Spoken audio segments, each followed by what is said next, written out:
ಮಂಗಳೂರು ದಕ್ಷಿಣ ವಿಧಾನಸಭಾ ಕ್ಷೇತ್ರದ ಬಿಜೆಪಿ ಅಭ್ಯರ್ಥಿ ಡಿ ವೇದವ್ಯಾಸ್ ಕಾಮತ್ ಅವರು ಮನೆ ಮನೆಗೆ ತೆರಳಿ ಮತಯಾಚಿಸಿದರು.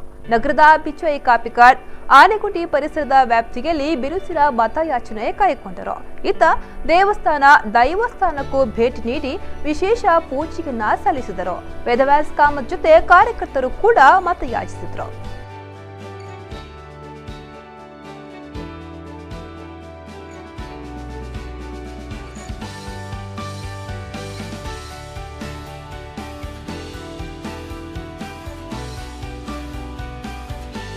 ಭಾರತೀಯ ಜನತಾ ಪಾರ್ಟಿ ಇವತ್ತು ಒಂದು ಯುವಕನಾಗಿ ನನಗೊಂದು ಅವಕಾಶ ಕೊಟ್ಟಿದೆ.